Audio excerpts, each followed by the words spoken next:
Hey, what's up, guys? Tukey here, back again with another episode of my Cincinnati Reds Draft to Glory franchise mode series. In today's episode, you know the deal. From draft to draft, we ended the last episode on quite the high note, getting Joe Quinlan, who is going to be one of the faces of this series. Getting to your comments quickly, starting off with Sox. Hopefully you've played Fallout 4. I haven't. Again, I haven't. I played Fallout 3, left the vault, and got bored. So, I'm sorry. I know. I'm a terrible, terrible person. There was also some debate, of course, just off topic. There was quite a few comments in this regard as to whether or not Kincaid would have been the better option. We shall see in the near future. Ari wanted me to look at a couple of players. So let's find out. We start off in San Diego with Simon Ward, who's a 55. So, yeah, he might not ever make it. I wish you could do the skip here. We go to Tampa with Rich Fernandez, who is a 51.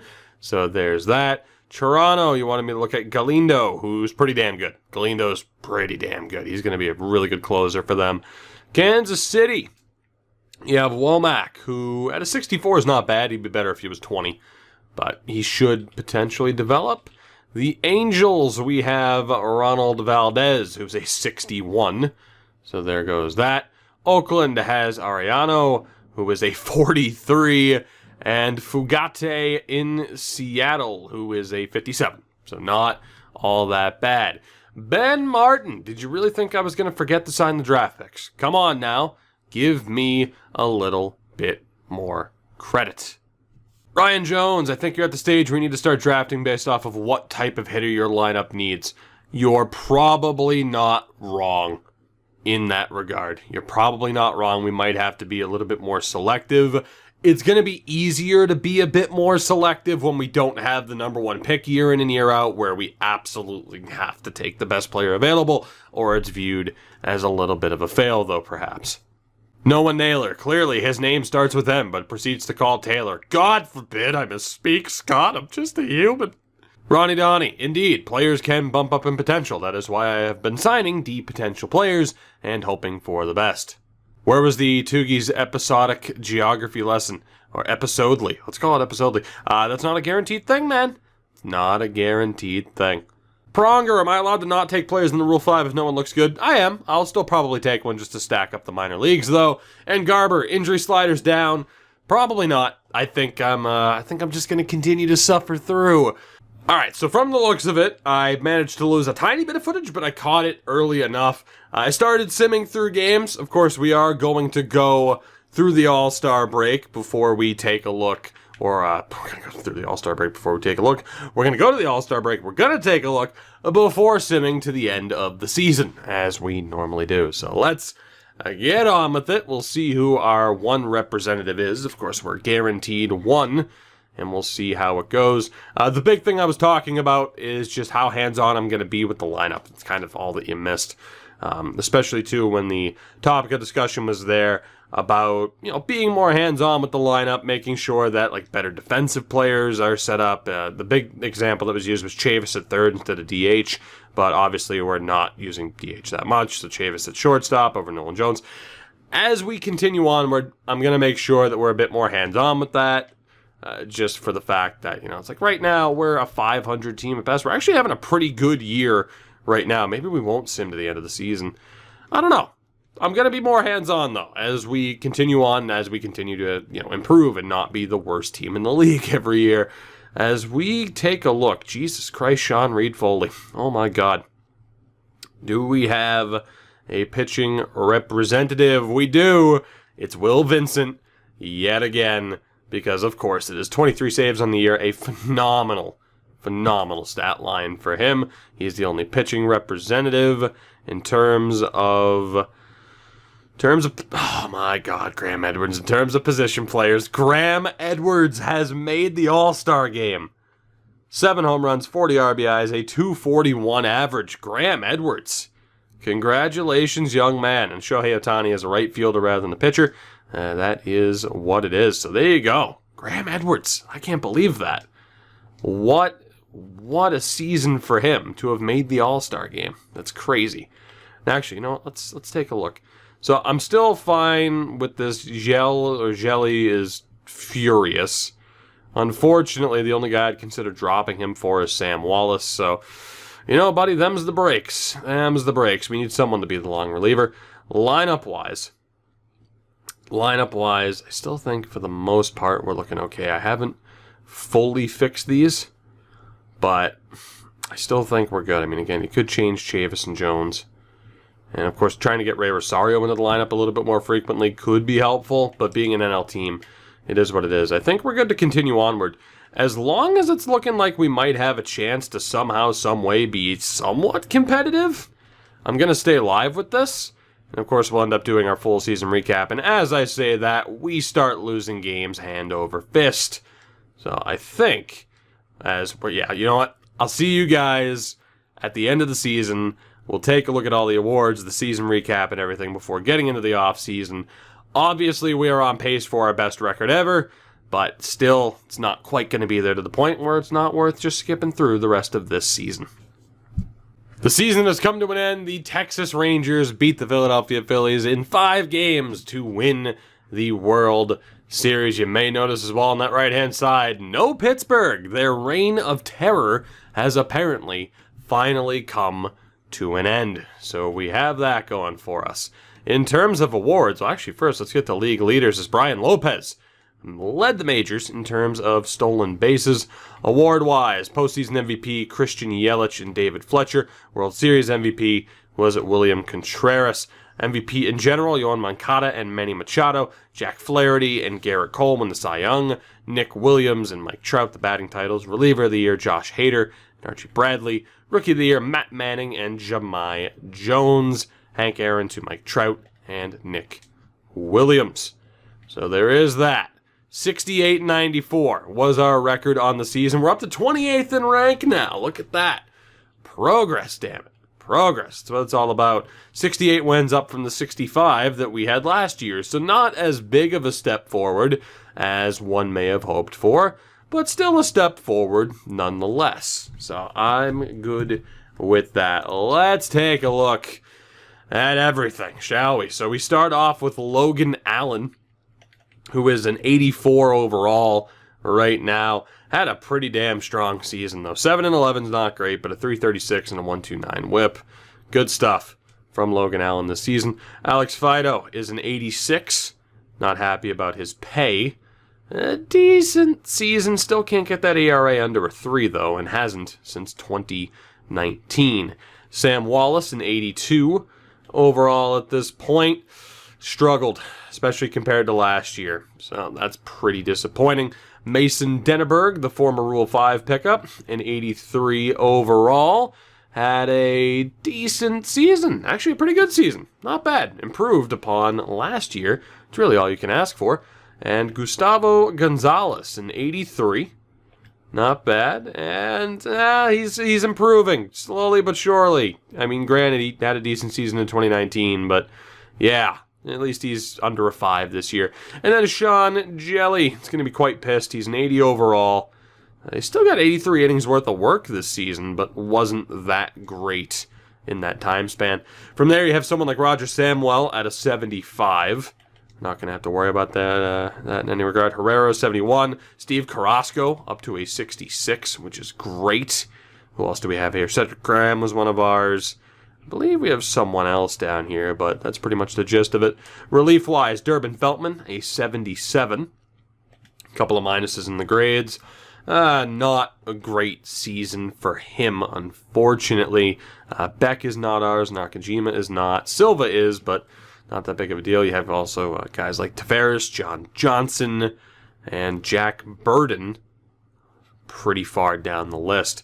Then we get to our closers. Will Vincent is the man. Legit 92 overall. Absolutely crazy. The clutch is up to a 79. He had a ridiculous season as well with 39 saves, a new career high. Richie Sorvala, a legitimate 80 overall, had a pretty good season. I'll give him that. That was solid. That's okay. Bruce Boyle, an 80 overall. Had a decent season, not great. ERA is a bit high. The whip's pretty solid, though. Lincoln Post as well, our Rule 5 pickup, a 78 overall. Had a pretty bad season, though, unfortunately. Then you have the likes of Napoleon Gillis and Jimmy Grace, Guillermo Ramos as well. Catching-wise, we have MJ Melendez at the top, an 80. Pissed off about the pay, but that is what it is. 10 home runs, 39 RBIs, and a 264 average. Henry Shipman, a 74 overall. Made some good progress. A 297 average on the year. Not too bad. 3 home runs, 21 RBI. Josh Rincon up to a 67. And, of course, we just drafted Damian Camacho. He'll be joining that group. We get to Big Bobby Bloom. He's only 6'1", but damn it, he's Big Bobby Bloom. Oh, my God, he's 6'1". 83 overall. 83 overall. Damn. He's already great, and he's only going to get better. He's a 4-year pro at this point. 22 home runs, a new career high. 62 RBI with a 279 average. Marlon Puh, who, I mean, for a risky Rule 5 pickup, he's a 73 legit, so that's not bad, especially if we could send him down to the minors next season in AAA. He'd tear that league apart. Then you also have Will Glover at a 68. Second base, all-star Graham Edwards, a legitimate 83 overall. Some really good progression, especially in terms of the batting ability. 13 home runs, 57 RBIs, 32 stolen bases, and a 228 average. From there, of course, Quidlin and Francisco Jimenez have been added to the team. At third, we have Michael Chavis, a legit 84 overall. Still making some good progress as well, despite getting up there in age. I mean, he's 28. He's a veteran on the team. 27 home runs, a new career high, 70 RBIs, and a 251 average for the former All-Star. Nolan Jones, the former Rule 5 pickup, is a legit 78. Some good progression across the board. 15 home runs, 60 RBIs, and a 278 average on the year. You have Lee Wilkins and Ramon Vasquez up to a 66 at 20 years old. Still looking good, but it is going to take him a little bit longer to develop, as we were aware. Keston Hiura is a legitimate 81.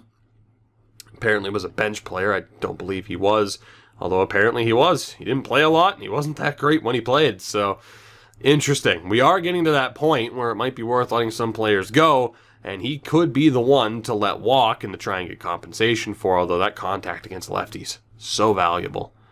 It's going to be interesting whether or not we let go of someone like Hiura, Nolan Jones, but obviously there's going to be some clutter.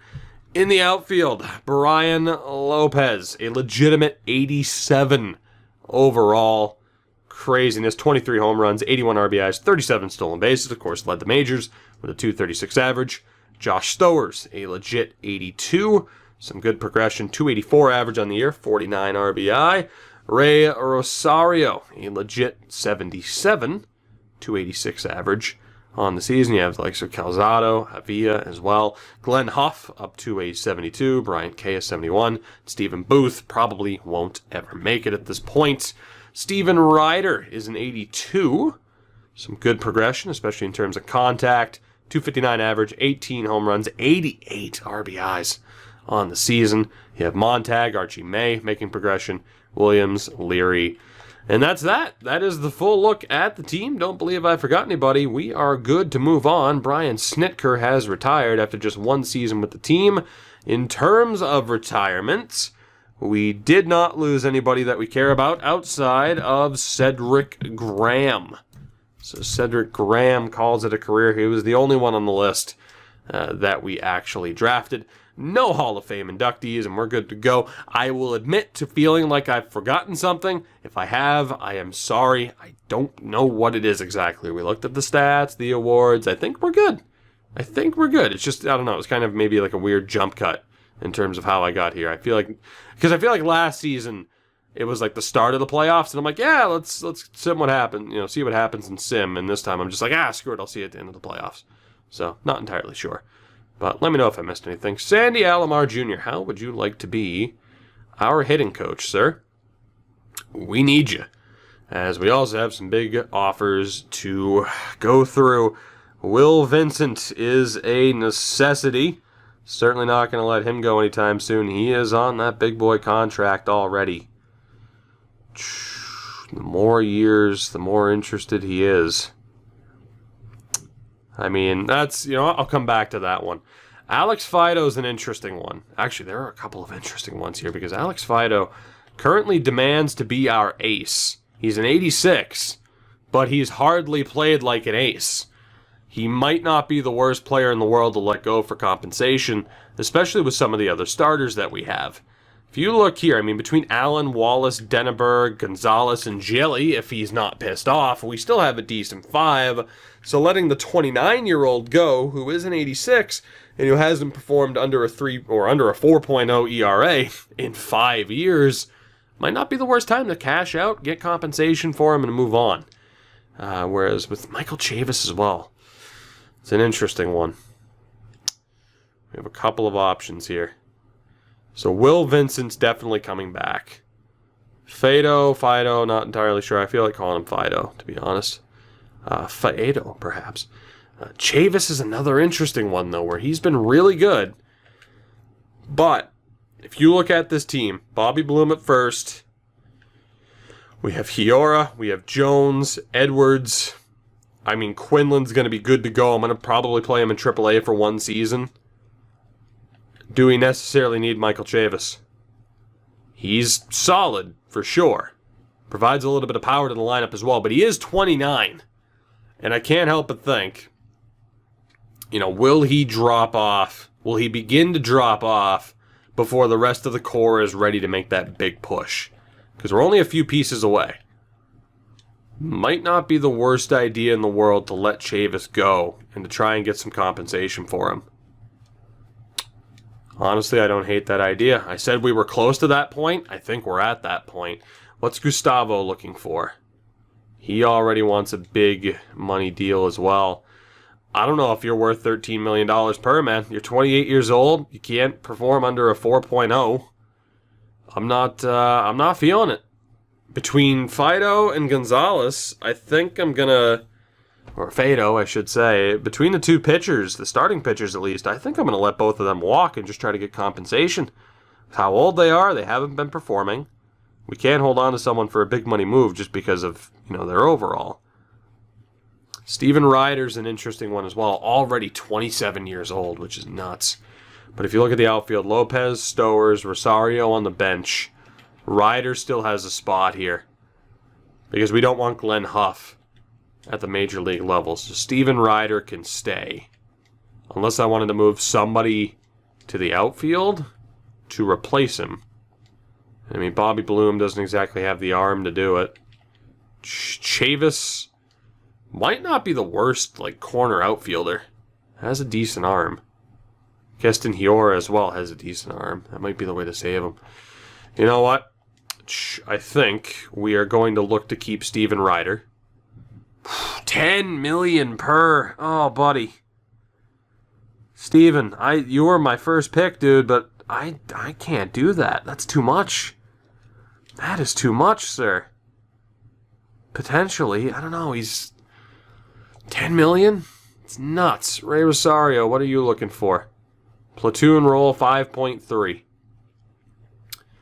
I don't know if I want to pay Ray Rosario to only play half the time and to be on the bench. 5.3 million. That is also rough, man. Damn, these players are looking to get paid. I mean, with Guillermo Ramos, I'm cool to bring him back, because I probably would anyway. So, I mean, we can get that out of the way. That's fine. I'll just offer him that. Will Vincent needs to come back. My big thing here is just how much I'd want to offer him contract-wise. So the bar stops going up at a 10-year deal. Which, I mean, he is 25. I'm going to try to go 5 years for him. Pretty much just get him through his prime at 10.5. And we'll see if he's down for that. And then the rest, we have 6 days less. We only have until the 4th. So Vincent, I'm just, I'm stuck here on compensation levels. I think it's much more likely for Fido, Chavis, and Gonzalez to actually get signed and to give me compensation than it is for the others.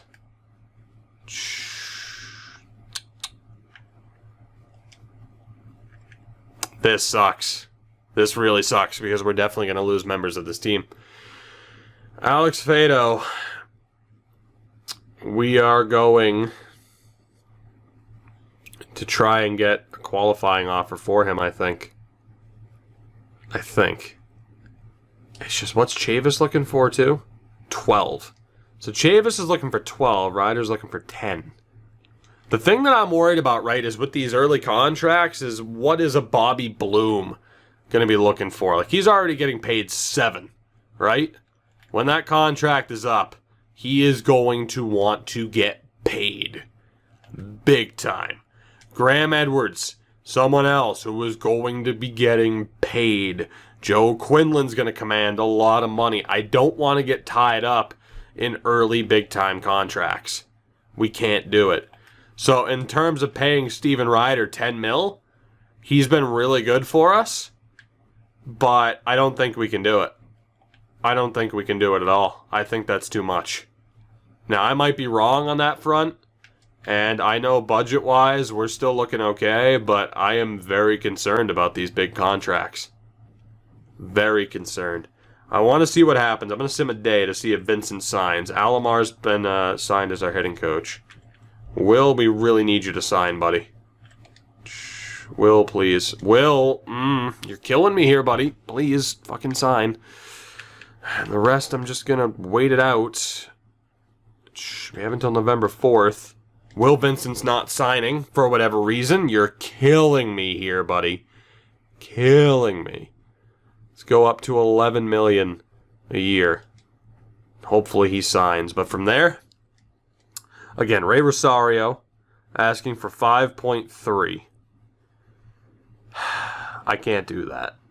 I think as a bench player, if I ditch Rosario, or if I ditch Steven Ryder and keep Rosario even at 5.3, I'm just not feeling it. Because I'd prefer to sign him short term and I'd have to overspend to keep him. I think Rosario's gone. I think Ryder's gone. Perhaps I'm a bit too cautious in terms of not wanting to overspend early. And if I look there as well, max offer, total payroll's up to 57. What is the, God, what's the max? That is the issue. Future budget. Like I said, I'm so worried about some of these big contracts. Maybe a little bit more than I should be. Because the problem is, trading is never really a part of Draft to Glory. And when you can't trade for draft picks, you're kind of screwed. You just have to give them up for nothing. So, Fido, looking for $16 million a year. You are not worth that. I will send you the qualifying offer, and we'll hope for the best. Michael Chavis at 12.7 is arguably worth it. But at 29, I'm a little bit worried about him declining. I'm going to tender him as well. And we're going to hope that we get compensation. Gustavo Gonzalez, also not willing to pay him the $13 million a year that he's asking for. So it's just down to whether or not I want to keep Ryder at 10 mil, and I think that's too much. He's productive. He is productive. The thing you got to remember here, though, is this budget. Like right now it looks fine. It's going to jump. With how much young talent we have, it's going to jump. And if we're going to be handing out $10+ million contracts, it needs to be to the players that truly deserve it. You know?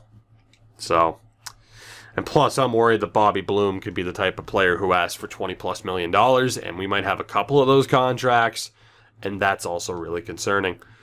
So we have a day after this. Vincent has still not signed. So we're going to tender a qualifying offer to him as well, just in case. And I think I'm going to ditch Steven Ryder and Ray Rosario, as much as that sucks. As much as that sucks. Is Ryder worth 10? I feel like Ryder might be worth 10. Maybe that's just because he was one of our early picks. But Ray Rosario to get paid $5 million to be on the bench because he's never going to be a starter with Stowers, Lopez, and Ryder here. I mean, in terms of AAA options, it's not great, but maybe calling up Glenn Huff as a bench option, maybe calling up Bryant Kay for a pinch running option is the best way to go. Maybe he gets a little bit of playing time. So I'm pretty well decided on that. Ray Rosario, your time is done here, unfortunately. That's just how it goes. One of our early players, but he's on the way out. And I'm super worried about trying to sign Steven Ryder to a $10 million deal. But he is an 82 overall. He does drive in runs. Solid average. Solid on-base percentage. Only under a 300 once. Or a .3. You get the point. Steven, everyday player, 5-year deal. What if we drop that to a 3-year deal? What do I gotta bump that up to? 11 million per to try and guarantee it. This might be a contract that I live to regret. But I'm gonna do it. So we're gonna try like hell to sign Will Vincent. Alex Fado, Michael Chavis, Gustavo Gonzalez can all go. Again, Chavis, I'd be worried to sign him beyond 2 or 3 years, and he was hoping for 5. I'm not comfortable doing that. He seems like the type of player that might fall off a cliff. This is the final day as well. Second to last day. Let's move forward one day. Let's see. Vincent has signed. Did we have players take qualifying offers? Is that what just happened? Ryder signed. Okay, so we did. Yeah, that's right. Okay, so Ryder signed for that 11 mil. That's what it is. Ryder and Vincent both signed. All right, so obviously I think signing Will Vincent to that much, not going to be debated. But I do think potentially signing Steven Ryder to that much could be. That brings us to the final 4. Where, yeah, so already we're up to a $68 million budget. It's going to keep jumping. It's going to keep jumping. We have plenty of money to spend, but it's not on the Ray Rosarios of the world, and it's not on these 3. So we're going to let these top 3 go. We'll hopefully get compensation for them. And Ray Rosario is going to be allowed to walk. So again, Rosario's off the team. Chavis, Fado, and Gustavo Gonzalez. Hopefully all leaving the team, as crazy as that is, but I want to be somewhat cautious with those big money deals as you get a look at some of the big-time free agents that are there. Give me a moment. We need to clean up the roster before continuing on through free agency, and to be honest, this might just be an off-season episode at this rate. All right, the roster is good to go in terms of clearing players out. We do have a couple of offers to send out here. Graham Edwards will be the first.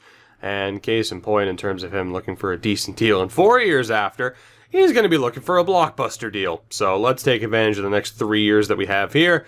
Like I said, I feel pretty validated in my concern about how this is going to go moving forward with some of these contracts these guys are looking for. Let's go 3 years at 3-4 for MJ Melendez. Josh Rincon should be able to take over by that point, I'd like to think. Hopefully. And then Jelly. Let's go 3 years at 2-6. You're going to get the opportunity, more than likely in the starting rotation over the course of this next season, following some of our departures. We'll worry about those contracts afterwards. So let's move forward a couple of days. Kopech to the Rangers, Teoscar Hernandez to the Blue Jays, Danny Jansen as well. So none of the big 3 have signed the offer just yet. Let's go to old tender contracts here and see what we got to deal with. So Lincoln Post, go $650 in the bullpen. Roger Samwell, let's go 1 year at $680K just to save us a little bit of money, even though it's going to piss him off. Napoleon Gillis, also not looking that bad. We're going to boost him up just a little bit. He might be a bullpen option this year. I'm going to pay him a decent amount of money, actually. Glenn Huff, let's go 2 years at $700. Beck isn't ours. Bryant K is. And again, might play him at the majors. Let's go $450 in that regard. Silva, 1 year at 540. We'll go for that. I don't think he'll get any time. Marlin, let's go 2 years at 1-1. That's fine. John Johnson, still a great name. 2 years at 550. Freddie Gross is on waivers. Keller wasn't ours. Who else was ours? Montag is, just kind of as a AAA specialist. Jimmy Grace, give you what you're hoping for. Steve Carrasco, one of our gems of a pitching prospect, and we'll leave it there, even though we still have more to sign. Freddie Peralta, the Rangers, the Blue Jays get Wander Sierra. I know I botched that. It's fine. Okay, a lot of the big names are a tad bit hesitant. Not a big fan of their hesitation. Bellinger to the Phillies, Bryce Harper to the Cardinals. Still, none of the big three have signed. The hell are you waiting for? Not to mention, I'm going to be a tad bit afraid to see someone with a 17. There it is, Michael Chavis. Fado has stayed as a free agent, and Gustavo Gonzalez has also accepted the qualifying offer, which means we have some players on roster now for some big-time money, even if it is just for a 1-year option. So yeah, we'll come back to that in a moment. The good news is we still have players that we can afford to sign, and to be honest, as far as everything else goes, the good thing is that they're 1-year deals. Like, we're not gonna have to worry about those long term. So let's go ahead and look to re-sign everybody here. And again, keeping an eye out, we have until the 23rd, 11 days left. Archie May rejected, Larry rejected, Williams rejected, Jesus. Let's see, a couple of other big signings. Melendez and Jelly still have not signed. Haven't sold, I wish. Come on, fellas, sign these contracts. Let's go. Give you a slight raise. Let's move on. Come on, you're killing me. Melendez and Jelly still haven't signed. We're still waiting for Montag and May, and apparently, yep, money-wise, we're in trouble. That's what I was afraid of. So here's the deal. This is how it works. I'm gonna dump Gustavo Gonzalez. on a random team that needs him, that could use him, which means we get no compensation for him whatsoever outside of a terrible player. So is there a team that could really use a boost to their rotation? Cleveland is debatable. Is there another team that needs starting pitching help? Correa as a prospect means it's a no. The Pirates certainly don't need any help. Let's go with Arizona. So what I'm going to do is trade for their worst guy, Mark McClugan. Mark McClugan. They can't afford to do so, unfortunately. All right, is there another team that works? So we try to get this to sort itself out. Let's try Cleveland again. What about Kenny Clark? There we go. So we'll take Kenny Clark for this next season. They'll get Gustavo Gonzalez if they keep him. Cool. If not, it is what it is. So Gustavo is gone, as we pretty much have no choice. And we're going to be doing the same thing for Michael Chavis just to get rid of that contract. So that's just kind of how it works as we get to the point where it's, all right, we, get nothing for them. It's kind of how that works, and how I'm going to be handling it is, okay, if we get compensation for them, cool. If not, we lose them for nothing. Some people aren't cool with that. They think like, oh, well, it's an opt-out. It's like, all right, well, I mean, then I just choose to never get compensation for players and just let them go for nothing. So it was at least worth a try. The unfortunate thing here is that a lot of these players aren't signed, so that's kind of an issue. Is there anybody signed? Hello, Rivera. Beautiful. And, of course, gap restraints. Come on. This has to work for somebody. Oh, who are you? Cuthbert? Nope, that doesn't work either. Come on, man. Some team. You could be the match. You could be the match that saves me some time as this video turns into a pure off-season video. Who would have thought? But, again, as we continue to get on into this, it's just going to be a factor. It's just how it's going to play out now. As, again, we're actually starting to be a little bit competitive, having to deal with some players that are looking for some big money. It's just how it's going to work. Alright, I don't think we can opt looking for just third baseman at this point. So, let's just go for the worst players possible. And with the Phillies, it doesn't work. Doesn't work there either. Anybody else in terms of salary? Okay, this would work here. So we're going to trade Chavis to the Pirates. We're going to take back Viasmil, because why the hell not? He'll be here for the season, and that's it. So Chavis is on his way to the Pirates, which I'm sure he is very, very happy about. Kenny Clark, I'm not afraid of you being on the Rule 5. Melendez and Jelly still need to sign, as do Montag and May, which will bump up Archie May's pay for obvious reasons. Let's move forward again, a couple of days. Don't care about those moves. We're still waiting for MJ Melendez to accept. Kenny Clark, I mean, whatever. I can, screw it. Can I just release you? I'm just going to release you because I don't care. Just get off my roster. I'm tired of seeing your face. Montag, buddy, accept if you know what's good for you. And the other option was still Fado. And there might be hope yet. So Melendez still hasn't accepted. I am going to... So again, it would be 3-4. I'm going to offer him arbitration. And we're going to bump this up all the way to $3.4 million. Submit that offer, and hopefully he doesn't leave.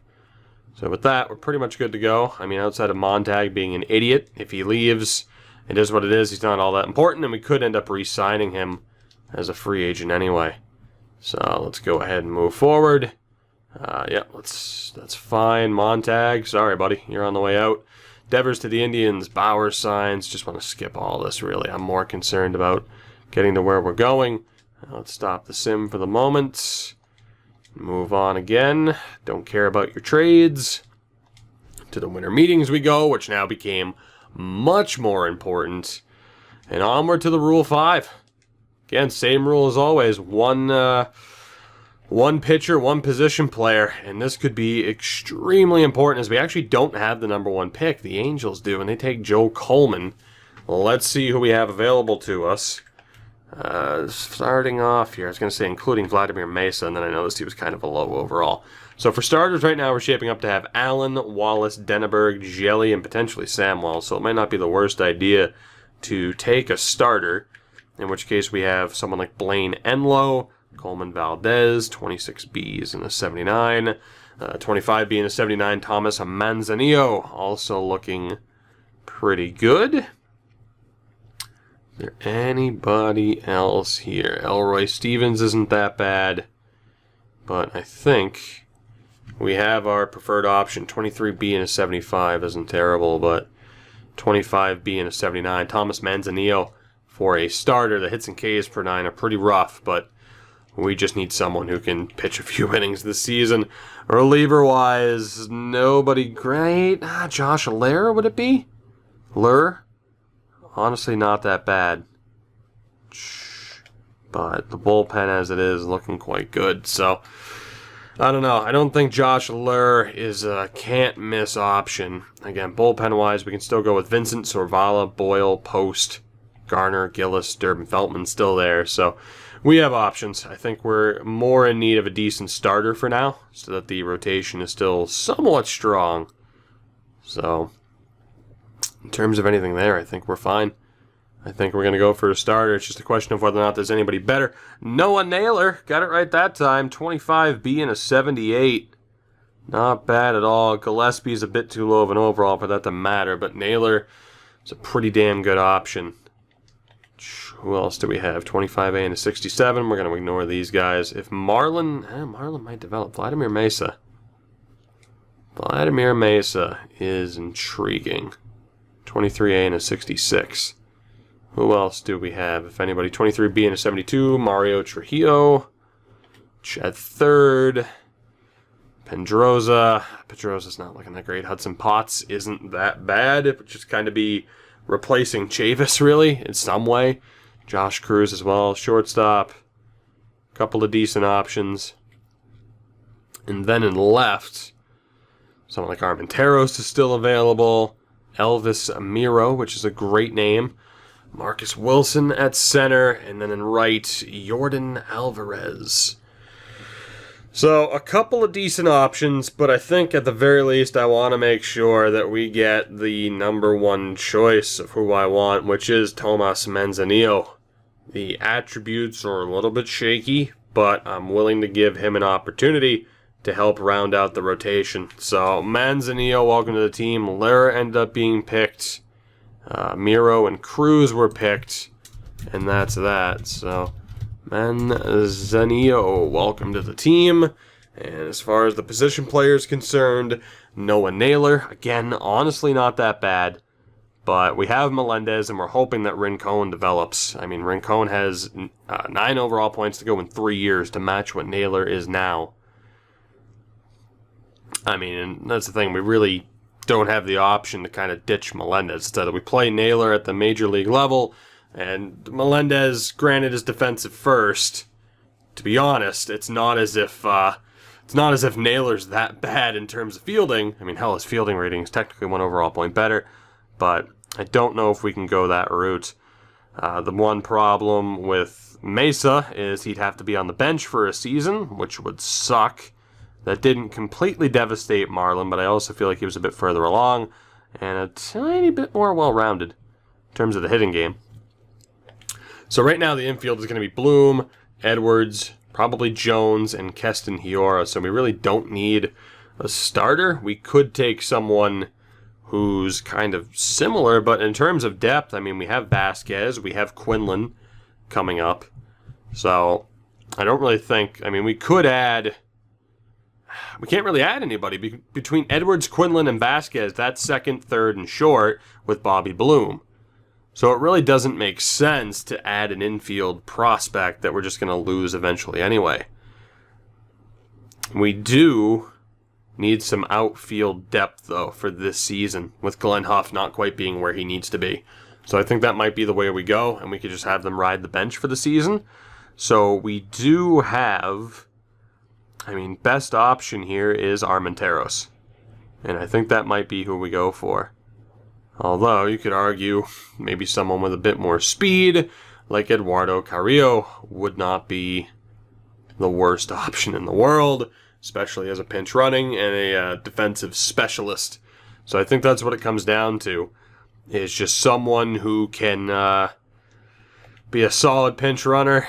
You know, that's what I'm going to do. I'm going to take Eduardo Carrillo, and he's going to be the bench option for the outfield this season. Definitely more of a role player than we normally take, but he's the guy. Eduardo Carrillo, welcome to the team.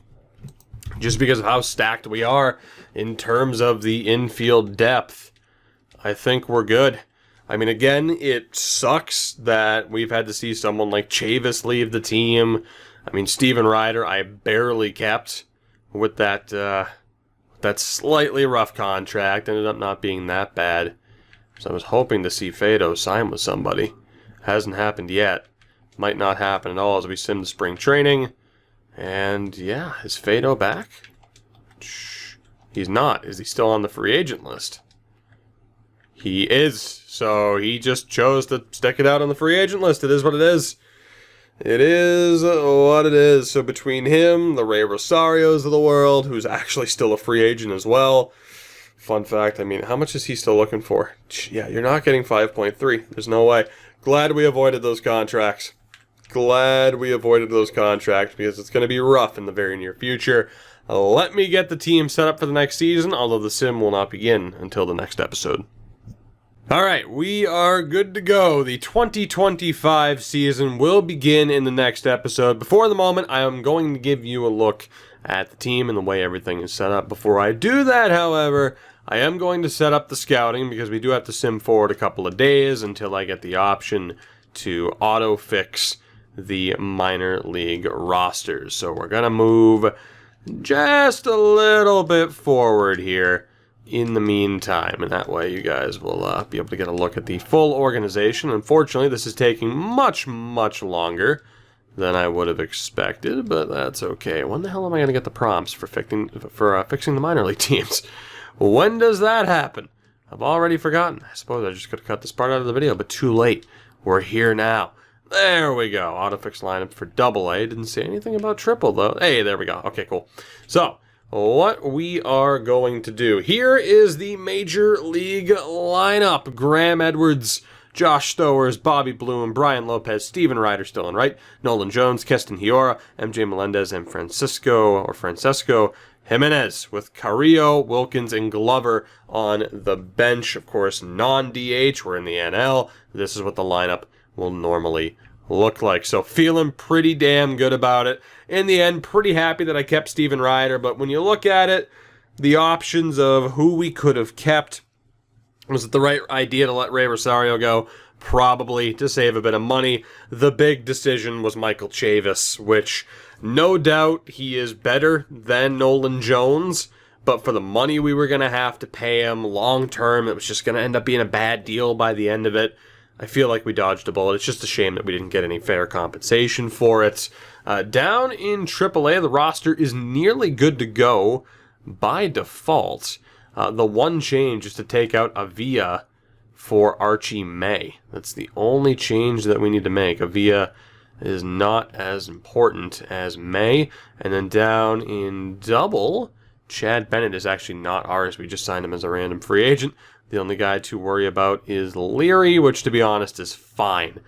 Booth, Miles, and Williams are also ours. So that is the setup. AAA is looking phenomenal right now. With Quinlan there, Glenn Huff, Marlon Puh is down there, Archie May, Ramon Vasquez, Joshua Rincon. Very excited to see what the AAA ball club can do this season. And then rotation-wise, not as strong as it once was, but it's what we have for the moment, with Allen, Denneberg, Wallace, Jelly, and Samwell. Manzanillo as the long reliever, which he's not that happy about, unfortunately. He was a little bit less pissed about it earlier, which is why I put him there. Originally, his expectation was nothing, so that kind of sucks. But Durbin Feltman, Bruce Boyle, Lincoln Post, Napoleon Gillis as a rookie, Richie Sorvala, and Will Vincent as the setup man. Pitching-wise, down in AAA, Steve Carrasco, expecting big things out of him this season. Of course, plenty of names there. And then AA, a little bit less, but new guys like Daniel Valenzuela and Luis Cedeno. So that is it. We are set up for this season, although Henry Shipman's already out for a month or two, which blows, but that is what it is. In terms of our rankings, we are back to 30th, 14th speed, 5th contact, and then dead last in everything else. Are we going to take that big of a step back with some of the players that we got rid of? What do you think? Will we break 60 wins? Will we break 70 for the first time? In terms of top prospects, Joe Quinlan is 4th on the list. Actually, I haven't looked at this yet. Do we have anybody else? We have Steve Carrasco at 18. And that is probably it, judging by who we have in the system. Indeed it is. So there you go. Well, probably it in terms of, like, I don't know, the game sometimes doesn't consider rookies. But that will do it regardless. Very excited to see what happens with this team this season. Obviously excited for the future. Let me know, though, because obviously we didn't accomplish as much as I wanted to. Did I make the right calls in this episode? Would you have handed out some of the bigger contracts to some of the veteran players, especially with the budget where it is right now? It's a tough call. It's a very tough call, especially when you factor in some of the contracts that are coming up at the end of the year, whether it be a Brian Lopez, a Josh Stowers, and some of the other guys we have coming up to the system. Regardless, we're done here for now. I hope you guys enjoyed the episode. Again, we'll get back on track in the next one, although hopefully this season proves to be somewhat fruitful. But with a 1-5 start, I'm already feeling a tad bit pessimistic about it. You know the deal, though. Support the video, support the channel, check out everything in the description, and I will see you guys in the next one.